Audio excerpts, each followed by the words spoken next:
Thank you for that smattering of applause. Hopefully, as the evening goes on, you'll become more enthusiastic. That was the brass section of the orchestra. Weren't they wonderful? So beautiful.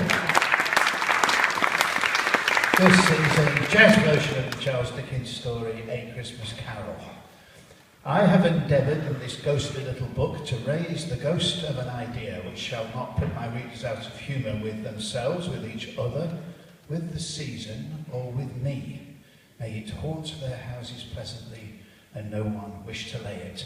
Their faithful friend and servant, Charles Dickens, Christmas, 1841. So here we go. That was a piece called The Start of It, and now we're going to start the story.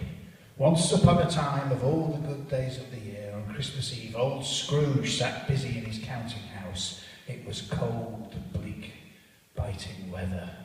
Oh, he was a tight-fisted hand at the grindstone, old Scrooge. The cold within him froze his old features, nipped his pointed nose, shriveled his cheek, stiffened his gait, made his eyes red and his thin lips blue. I'm smiling because Mark Nightingale, the trombonist, has been at my script and changed a lot of the nouns in it.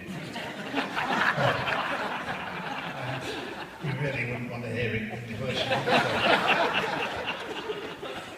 Yes, shriveled his cheeks, stiffened his gait, made his eyes red and his thin lips blue, and spoke out shrewdly in his grating voice. A frosty rime was on his head and on his eyebrows and his wiry chin, and he carried his own low temperature around with him, always. Now on this Christmas Eve, Scrooge, in his counting house, is subject to 3 unwelcome requests. First of all, 2 portly charity workers enter the office. At this time of year, Mr. Scrooge, it's more than usually desirable that we should make some slight provision for the poor and the destitute. Are there no prisons? Are there no workhouses? Well, many would rather die than go there. If they'd rather die, they'd better do it and decrease the surplus population. If quite convenient, may I take all day off tomorrow? Asked Bob Scrooge's clerk, Bob Cratchit. I suppose you must have the whole day off, picking a man's pocket every 25th of December, be here all the earlier next morning. A Merry Christmas, Uncle, cried the cheerful voice. It's the voice of Scrooge's nephew. Come and dine with us tomorrow, have Christmas dinner with us. Bah, said Scrooge.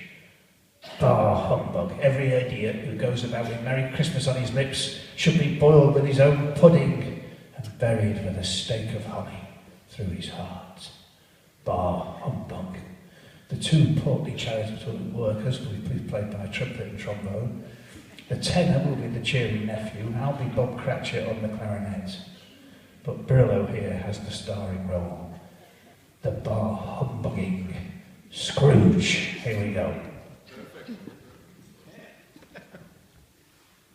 Big and fruity now.